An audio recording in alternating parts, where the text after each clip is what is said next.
Olá, anjinhos da tia, Júlia falando. E no vídeo de hoje, gente, eu vim falar sobre uma coisa bem séria, tá? Eu vou tentar não me emocionar nesse vídeo, porque é um vídeo um pouco emocionante, tá? Eu vim falar a respeito da perda que eu tive, né? Que eu perdi o meu pai pro câncer, tá, gente? Mas antes, se inscreve no canal, ativa o sininho das notificações e mete gostoso o dedo no like, hein? Pra ajudar a tia aqui na plataforma, tá? Então vamos lá. Oi, Juninho, boa tarde, minha filha, tudo bem? Tá em casa hoje? Como é que minha filha tá? Oi, papai, eu tô bem, sim. Eu tô em casa, sim. Tô aqui no centro da cidade resolvendo um negócio. Depois eu ligo pro senhor quando eu chegar em casa, tá?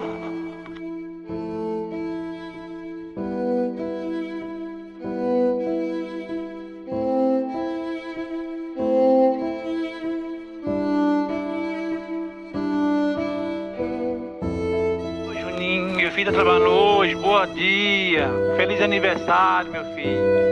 Deus lhe abençoe, Deus lhe guarde. Deus lhe dê muitos anos de vida e saúde. Deus lhe dê juízo também, compreensão, discernimento.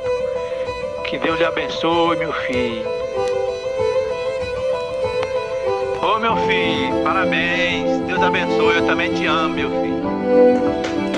Para que Deus lhe dê muitos anos de vida e saúde, de prosperidade. Que Jesus haja a sua vida. Vamos começar do começo, né? O primeiro vídeo que eu lancei aqui no meu canal é um vídeo onde eu estou levando o meu pai para quimioterapia, tá? Se você descer todos os meus vídeos, lá embaixo você vai ver. O primeiro vídeo que eu lancei no canal é o vídeo que eu estou acompanhando meu pai na quimioterapia, né? O meu pai vinha lutando contra um câncer há 3 anos, né, gente? E era um câncer muito agressivo. O nome do câncer era mieloma múltiplo. É um tipo de leucemia, como se fosse uma leucemia. Ele dá nos ossos, assim, no sangue, vai se espalhando. Não, ele dá nos ossos, se espalha pela corrente sanguínea e, então, tipo, atinge todo o corpo, né? Durante esse tempo, esses 3 anos que o meu pai lutou contra esse câncer, foram muitas complicações, gente. Ele sofreu muito. Ele teve trombose, ele teve que fazer hemodiálise. Nossa, era uma tortura a hemodiálise. Hemodiálise, nossa, eu não desejo isso nem pro meu pior inimigo do mundo. Sério, nem pra pior pessoa do mundo eu não desejo hemodiálise. Porque assim, é uma coisa horrível, gente. Sério. Ele teve que fazer hemodiálise, ele teve trombose. Ele teve várias complicações, sabe? Muito remédio, inúmeros remédios. E tipo, meu pai depois dessa doença nunca mais foi o mesmo. Nunca mais, tá? O que acontece? Eu acompanhei ele durante 2 meses, quase 3 anos, né? Porque foi assim, depois que eu mudei pra São Paulo, pra Bertioga, eu fiquei em Brasília com a minha família durante muito tempo, ajudando meu pai nesse processo. Depois que ele tinha dado uma melhoradazinha, eu vim pra Bertioga, né? Eu aceitei o convite de uma amiga minha pra vir pra cá. Ela falou, ai amiga, tá chegando temporada de verão, aqui é muito bom pra trabalho, aqui não sei o que. Vem pra cá, talvez você consiga emprego e não sei o que. Aí eu aceitei, vim, aí gostei, consegui trabalho e tô aqui até hoje, gente. E, enfim, eu vim, gostei e tal, e por aqui eu fiquei. Mas aí eu sempre fiquei me comunicando com o meu pai, conversando e tudo. E assim, gente, eu e o meu pai, a gente sempre foi muito próximos. O meu pai ele sempre teve um apego maior comigo, sabe? Ele teve um apego muito grande comigo do que com os outros irmãos. Claro que ele também gostava, mas assim, obviamente era muito nítido para a família inteira que ele tinha um apego muito grande, mas por mim, né? Então, eu sim posso dizer que eu fui a verdadeira filhinha de papai, porque o meu pai, gente, ele fazia tudo que eu queria, assim, tudo que estava ao alcance dele pra mim, pra fazer pra mim, ele fazia, sabe? Ele faria, tipo, tudo que eu pedisse. Claro que eu não podia pedir, ai pai, me dá um celular do ano, sabe? Um celular mais caro. Ele não tinha condições, então ele não ia me dar, né? Então era tudo que tava no alcance dele. E, assim, gente, eu e meu pai, a gente era muito apegado. Tipo, eu sempre fui uma filha muito amorosa, sabe? Eu sou uma pessoa muito amorosa. Então, antes mesmo da doença dele, todo dia que ele chegava do trabalho, eu corria pra porta, já dava um abraço nele. E eu adorava abraçar ele, sabe? Perguntava, como foi esse trabalho? Foi bem? Aí ele, sim, foi bem. Aí ele ia tomar o banho dele e eu voltava pro meu quarto. Mas era sempre assim, todos os dias, sem tirar um dia. Claro que tinha uns diazinhos que que eu tava com a cara virada pra ele, não queria falar com ele por causa de alguma coisinha boba, mas todo dia eu corria pra porta e dava um abraço nele. E nossa, eu lembro assim como se fosse ontem, sabe? Assim, eu abraçando ele, sentindo ele, ele era meio gordinho, tinha barriguinha assim, eu sentia a barriguinha dele. Ai, muito fofo, gente. Muito... Ai, saudades. Enfim, eu vou tentar não me emocionar nesse vídeo, tá, gente? E é isso. Eu corria para dar um abraço dele, então eu sempre fui muito amorosa. Eu sempre falava que amava ele. Ele também falava que me amava. Então, assim, antes mesmo da doença, eu descobri a doença. Então, depois da doença, a coisa ficou ainda mais delicada, né? Eu demonstrei o meu amor por ele ainda mais, né? Ao contrário de algumas pessoas que só demonstraram amor depois da doença. E, inclusive, eu vou contar uma coisa pra vocês. Eu lembro que no hospital, no início de tudo, assim, quando a gente começou os internamentos nos hospitais, a primeira pessoa a dar banho nele fui eu, porque os meus irmãos, além de não ter muita prática, eles tinham vergonha, porque estavam muito no início, né? Eles tinham vergonha. E também meu pai só queria que eu banhasse ele. Tipo assim, no início mesmo, os meus irmãos não banhavam ele, porque ele não queria. Era eu que dava banho nele. Depois, com o tempo, ele foi entendendo que não tinha só como eu dar banho nele, porque tinha, assim, ficava o meu irmão, ficava a minha mãe, ficava a minha irmã, e ficava também algumas irmãs dele. Às vezes ficava a minha mãe, porque minha mãe trabalhava muito, então ela não tinha como ficar de acompanhante, né? Então ela tinha que ficar se dividindo entre trocar eu e meu irmão do trabalho, trocar eu e o meu irmão no hospital e ir trabalhar. Então ela ficava nessa coisa. Então não tinha como ela ficar como acompanhante. Só nos dias de folga dela, que era, se eu não me engano, sábado e domingo.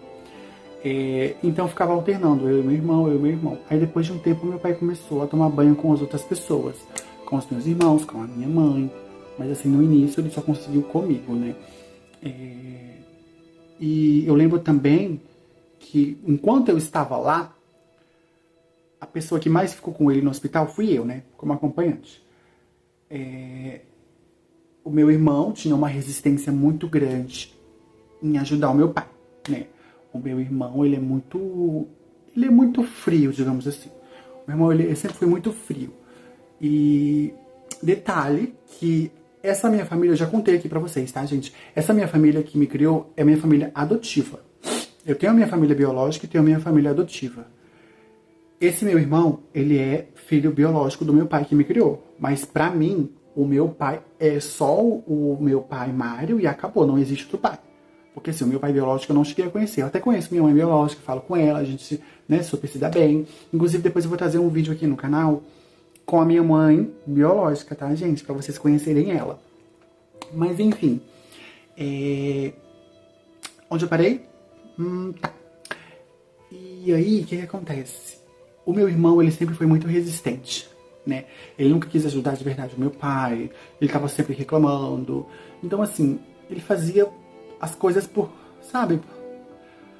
Por obrigação e pra não ouvir muita bronca minha e da minha mãe, sabe? Porque, assim, até pra pegar um copo d'água ele era resistente, sabe? Era muito difícil, muito difícil. E aí, o que acontece? É isso. Então, o que acontece? No dia do enterro do meu pai, no dia do velório do meu pai, o meu irmão fez um discurso. Disseram que foi um discurso muito bonito, só que eu não vi esse discurso, por quê? Porque eu dormi, gente. No dia do velório, era uma tarde, assim, e tipo assim, vou explicar pra vocês como foi que a gente chegou lá. Como foi tudo do início, assim que eu recebi a notícia de que o meu pai tinha falecido, tá? Até chegar ao velório. Vamos lá. Vamos voltar. Tô aqui em Bertioga, vivendo a minha vida, tudo bem, nananana. E aí, a minha irmã, minha tia me liga e fala: seu pai tá muito ruim no hospital, ele deu uma piora, os médicos falaram que ele não tá reagindo aos remédios, e se ele tentar uma quimioterapia, a própria quimioterapia pode até matar ele, né? Pode até... Porque o corpo dele tá muito fragilizado e ele não tem força o suficiente para resistir ao remédio da quimioterapia, que o remédio é muito forte. E aí, ele tava em um estado de delírio, assim, Só que eu só fui entender quando eu cheguei lá em Brasília, gente. Aqui a minha irmã e a minha mãe estavam me falando, só que eu não conseguia entender, sabe? Elas falavam, só que eu não entendia. Só quando eu cheguei lá que eu vi realmente o que era. Ele tava em um estado de delírio, assim, tipo, ele desaparecia, a mente dele sumia, assim, ele ficava meio assim, bobo, sabe? Aí depois ele voltava pro agora. Aí quando ele voltava, sabe, eram umas coisas muito esquisitas. Enfim, e aí, o que acontece? Eu arrumei um dinheiro para poder viajar, arrumei minhas malas e fui. E o que acontece, gente? Nesse tempo da doença do meu pai, eu não sabia o quão grave era. Mas aí muitas pessoas estavam me falando, né? Muitas pessoas já estavam me falando, dos meus familiares. Eu não sabia o quão grave era. E aí eu comprei um ingresso para ir pro show da DJ Nath, nesse tempo, com as minhas amigas. E aí o show da DJ Nath foi no mesmo dia da minha viagem. Foi numa sexta-feira, que eu me lembro. Eu saí daqui na quarta. Que dia que eu saí daqui, gente? Acho que eu saí daqui na quarta. Cheguei na quinta. Não. Eu saí daqui numa terça e cheguei lá na quarta. É, isso mesmo. E o show da DJ Nath era na sexta. E o meu pai faleceu justamente numa sexta-feira, tá? Do dia 23 de agosto, numa sexta-feira. E aí, bem no dia do show da DJ Nath. E aí eu fiquei nessa, tipo... Eu ainda pensei, eu cogitei a hipótese de não ir pro show, de não ir pra Brasília. De eu ir pro show da DJ Nath e depois eu viajava, porque eu já tava com o ingresso comprado.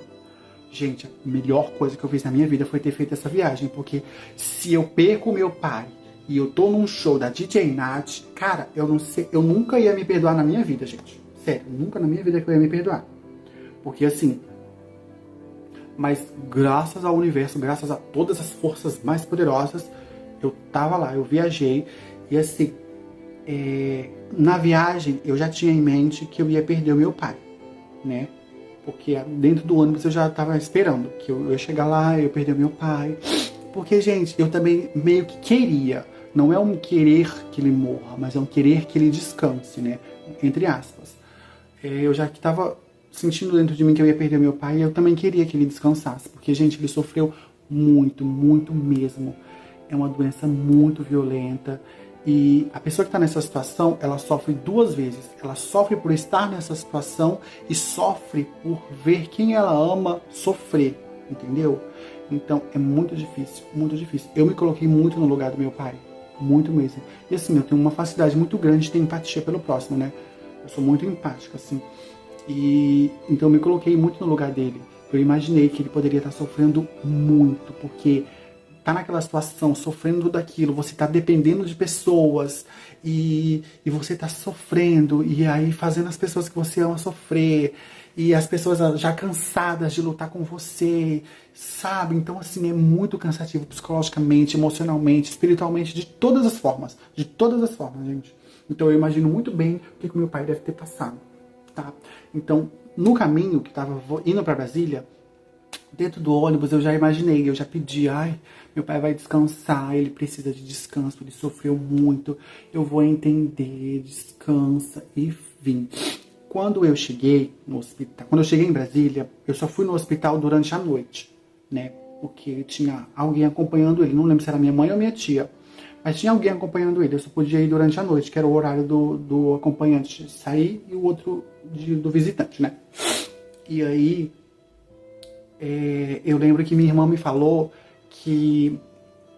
Ela falou bem assim pra ele: pai, você não sabe quem tá vindo te ver. Aí ele foi e falou: quem? Aí a minha irmã foi e falou meu nome morto pra ele, né? Porque assim, gente, a minha família ela não me trata no meu nome novo, tá? Eles me tratam no masculino e me chamam do meu nome morto. Mas pra mim não é um problema, por quê? Porque eles me amam e me respeitam, entre aspas, do mesmo jeito, entendeu? Eles me aceitam como eu sou, então assim, pra mim não é um problema eles me tratarem no masculino e me chamarem pelo nome morto. Atualmente eu já tô começando a corrigir eles e pedir pra que eles já me tratam no meu nome novo, e me tratem no feminino. A minha mãe, por exemplo, já tá assim. A minha irmã ainda não tá, minha tia não tá, mas tem algumas pessoas que já estão. Mas da minha família biológica, todos me chamam de Júlia e me tratam no feminino. Por quê? Porque eu já falei aqui, inclusive, uma vez. A minha família adotiva, eles me criaram desde pequena. Então, eles acompanharam de um processo, vem lá de trás. Então, mudar assim do nada é mais difícil. Pra minha família biológica é mais fácil, porque eles me conheceram quando eu tinha 16 anos. Eu transicionei de gênero com 19 pra 20. E aí, eu tô com 26, tá, gente? E aí, então é mais fácil pra eles me chamarem de Júlia e me tratar no feminino. Inclusive, minha mãe biológica me trata no feminino, me chama de Júlia e tudo. Mas a minha família adotiva, alguns tratam e outros não. Então é isso, quando ela falou, pai, você não sabe quem tá vindo te ver. Quando ela falou meu nome, o olhinho dele encheu de lágrima. Ela disse que o olhinho dele encheu de lágrima. E aí, ela também se emocionou, né? Ela foi e me contou isso. E aí foi isso, gente. Quando eu cheguei lá, no hospital, que eu fui ver ele, eu entrei na sala, porque ele tava fazendo hemodiálise, né? Em um momento de hemodiálise. O tempo todo, do tratamento inteiro, ele sempre fez hemodiálise, gente. Nossa, hemodiálise, assim, o fim. Nossa, é horrível, horrível, horrível. Enfim, ele tava sempre fazendo hemodiálise. Aí eu cheguei, ele tinha terminado a sessão de hemodiálise dele. Aí eu peguei na mãozinha dele. Aí ele arregalou o olho pra mim. Eu lembro que ele olhou assim pra mim e falou: "Ô, meu filho." Ai, desculpa, gente, é muito difícil. Eu peguei na mão dele. Nossa. Eu achei que não ia me emocionar.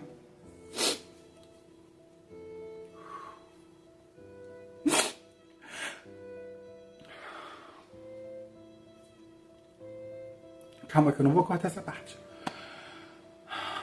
Eu peguei na mão dele. Ele olhou pra mim. Falou: "Ô, meu filho."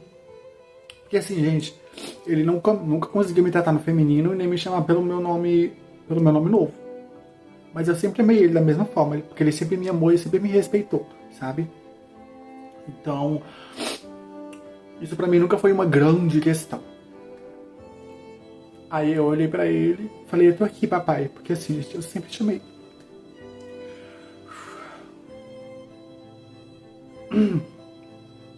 Eu sempre chamei ele de papai. A vida inteira. Eu sempre chamei ele de papai. Ô, papai isso, papai aquilo, papai, meu papai. Tudo era papai. E era uma forma carinhosa. As minhas amigas, inclusive, riam de mim. Porque isso é meio que uma coisa infantil, né, gente? Só criança chama papai de papai, mamãe de mamãe. Só que eu sempre chamei meu papai de papai. Então, a vida inteira foi assim. E aí foi isso. E aí eu peguei na mãozinha dele, dei um abraço. Aí eu falei com ele um pouco. Só que ele não tava me entendendo. Ele vinha, sabe, tava acontecendo aqueles delírios dele. Ele vinha pro agora, falava comigo, aí me apertava a minha mão, depois sumia assim, ficava meio bobo. Aí eu falava: "Você sabe quem sou eu?" Olhava pra ele. E ele tinha forças fisicamente. Ele não tava assim, tipo, acamado, sabe, gente? Ele tava, inclusive, escorado com o braço assim, com o travesseiro aqui atrás, assim. Ele tinha força física pra pelo menos se levantar assim, ficar assim, de olho bem aberto, sabe? Ele tava vendo tudo que tava acontecendo ao redor. Só que ele não tinha a mentalidade do que tava acontecendo ali na hora, sabe? Ele desaparecia. Ai, droga. Ele desaparecia. A mente dele sumia. E aí ele ficava meio assim, sabe? Meio bobão, meio sumido. Depois é que ele voltava. E aí, depois disso, eu acompanhei ele pra levar ele pro quarto dele de volta, né? Porque eu lembro que o enfermeiro tava demorando muito. A hemodiálise já tinha acabado. E ele tinha que voltar pro quarto dele. E aí, o enfermeiro tava demorando muito pra poder vir. Aí o que acontece? Eu acabei pegando a maca, porque assim, eu passei muito tempo no hospital, então eu sabia como funcionava. Peguei a maca, levei ele pro quarto. Aí quando eu tava no corredor, levando ele na maca dele, assim, no corredor, a enfermeira vai e aparece. E a enfermeira do mesmo andar lá. Não era nem a enfermeira que a gente chamou. Enfim, ela, da hora que já tinha quase lá perto, ela apareceu. Aí, enfim, ela me ajudou a levar ele lá pro elevador, pra levar ele pro andar dele, porque o hemodiálise era em um andar e o quarto dele era em outro andar. E aí é isso. Levamos ele pro quarto dele, ele ficou descansando. Aí minha mãe me apresentou pros pros outros pessoas lá do quarto, os acompanhantes lá do quarto, as pessoas do quarto. Porque assim, tava lá minha mãe como acompanhante, o meu pai, e tinha as outras pessoas no quarto, que eram até 4 pessoas num quarto só, né? E aí foi isso, gente. E aí eu fui pra casa, fiquei bem, não, tudo bem. Aí a gente já tava esperando, né? Os médicos nunca mentiram pra gente, já deixaram bem claro. Gente, o que tá acontecendo com ele é a morte dele, tá? Gente, eu não sei nem se eu posso estar falando isso aqui no YouTube. Enfim, eu vou tentar botar um pi na hora que eu falar essa palavra aí, tá? Porque não pode, porque o YouTube coisa. Mesmo que o meu canal não seja monetizado, quando eu monetizar, isso aqui pode trazer problemas futuros pra mim. Enfim, o que tá acontecendo com ele é uma assistida, né? É uma assistida. Vocês vão assistir ele falecendo, ele vai aos poucos e vocês vão poder trazer, toda a família vai poder vir visitar, ele vai ficar num quarto exclusivo pra ele. Então, é isso. E aí, na quinta-feira, eu visitei ele na quinta-feira à tarde. Fui eu e algumas tias. Foi eu mais 4 tias, depois foi meu irmão e mais outras 4 tias. Assim, porque o meu pai, ele sempre teve muitas irmãs. É só ele e mais um irmão de homem, e acho que são 7 meninas, ou 6 irmãs. São muitas irmãs. E aí, foi assim. Aí eu cheguei lá no quarto, fiquei junto com ele, peguei na mãozinha dele, abracei ele. E ele o tempo todo, nesse momento, na quinta-feira que eu fui visitar ele à tarde, ele já estava mais debilitado do que na quarta-feira, quando eu cheguei e fui visitar ele, né, na quarta-feira à noite. Ele já estava bem debilitado, deitado, só com o olho aberto, respirando com muita dificuldade. E a minha tia muito abatida, os meus tios todos muito abatidos lá no quarto, a gente só esperando a hora. Porque assim, a qualquer momento ele poderia ir, né, gente? E aí ele ainda resistiu, aí foi trocando de visitante, foi trocando de acompanhante. E aí na sexta-feira à noite, em volta das 11 da noite, tava todo mundo lá em casa, a gente tinha jantado, já tava se preparando para dormir. E aí a gente recebeu a ligação do hospital. O meu tio ligou e avisou que ele tinha partido, né, gente? Que ele não tinha, né, já tinha partido. E aí foi o choque, porque mesmo que a gente já estivesse esperando, quando vem, menina, é uma coisa de louco. E aí quando veio, foi aquela chororô, as minhas tias todas chorando, a minha mãe em desespero.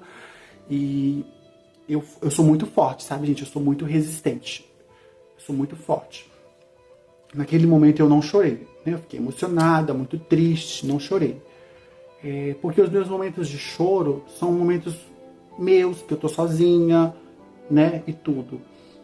Quando eu lembro também, hoje eu também me emociono e tudo. Mas eu não, sabe, eu não sou muito desesperadora, essa coisa toda. Enfim. Eu tô gritando demais, hein, gente? De madrugada, o pessoal do prédio vai reclamar depois. Enfim. E é isso. E aí, depois disso, gente, a gente foi preparar tudo pro velório.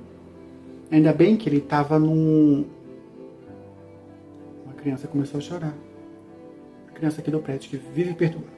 Enfim, a gente foi preparar as coisas do velório e do enterro, porque ele ia ser enterrado no Piauí, que ele é, né? Ele é de lá, ele não é de Brasília. Ele se criou em Brasília, né? Cresceu, ele foi para Brasília com 18 anos, mas ele é do Piauí. Então ele foi ser enterrado lá. E aí a gente fez todas as coisas certinho, ele foi pro Piauí, a gente rolou o velório dele lá no Piauí, no sábado. E se eu não me engano, o velório foi sábado de manhã, por volta da manhã, e o enterro foi de tarde, ou o enterro foi no domingo? Não lembro, gente, alguma coisa assim.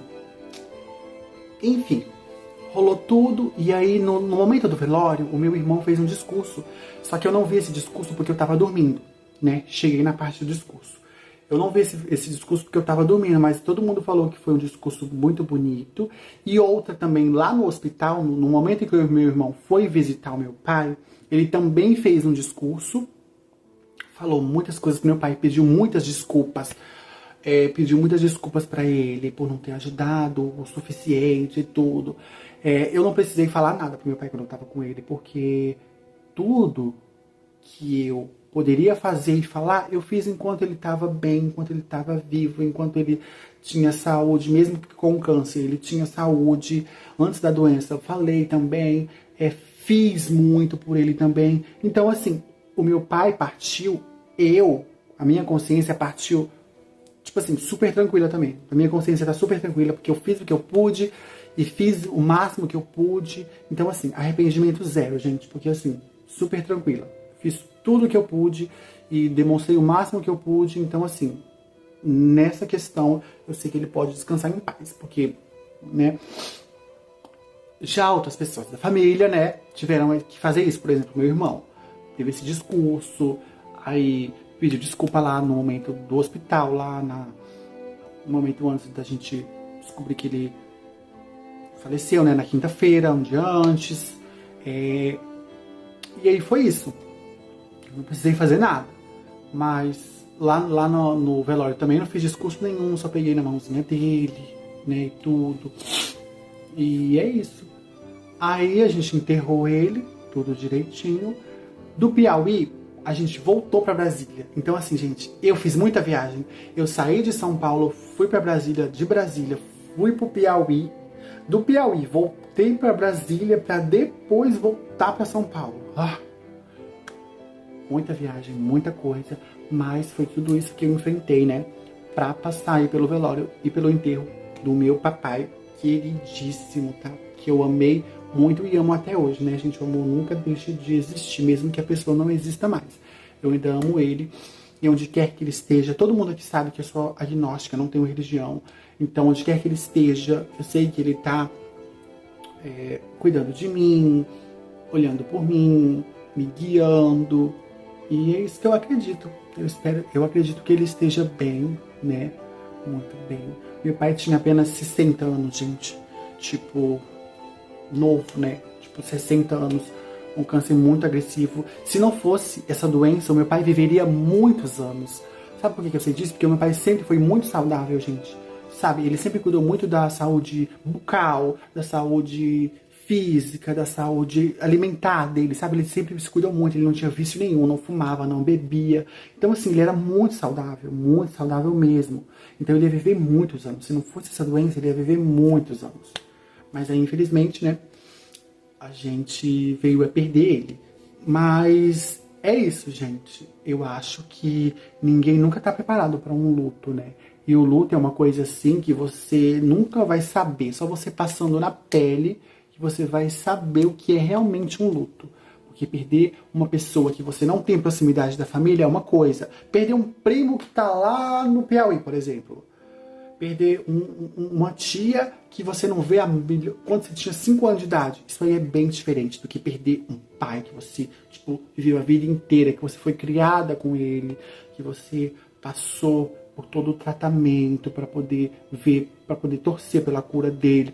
Você fez de tudo para que ele se curasse. Então, assim, é muito difícil. Não é fácil, né? Então é isso, gente. Esse é o vídeo que eu tenho para deixar para vocês, tá? Esse vídeo tá com quase 30 minutos e eu só expliquei mesmo mais ou menos como foi a minha relação com o meu pai, tá? Pode ser que eu venha trazer outro vídeo de como foi a minha relação com o meu pai, tá? Falando coisas mais engraçadas e coisas mais, assim, mais felizes, porque eu quero lembrar do meu pai assim, gente. Ele sempre foi muito alegre, muito forte, ele era querido por muita gente, nossa, todo mundo. Tipo assim, meu pai não morreu com nenhum inimigo, sabe? Ele nunca teve nenhum inimigo, tipo, ninguém, sabe? Ele era muito querido por muita gente. Até hoje, algumas pessoas falam que lembram dele, e já tem um ano, dia 23 desse mês de agosto, fez um ano que ele faleceu, tá, gente? E assim, muita gente fala que lembra dele. Alguns membros da família falam que sonham com ele. Eu também sonho com ele às vezes. Então, assim, meu pai foi muito querido, ele era muito querido mesmo. E é isso, gente. Esse foi o meu vídeo, tá? Eu queria só deixar explicando pra vocês como foi a perda que eu tive do meu pai. Eu achei que eu ia me emocionar mais, mas ainda bem que eu consegui falar e fazer tudo direitinho, tá? Desculpem por qualquer coisa. Se inscreve no canal, ativa o sininho das notificações e mete gostoso o dedo no like, tá? para ajudar a tia aqui na plataforma. Pretendo trazer mais vídeos, tá? Mais vídeos para vocês. Então é isso. Se inscreve, ativa o sininho e um beijo e tchau. Até o próximo vídeo. Eu já sabia que ia levar meu coração, e foi difícil ver o sol se pôr quando você se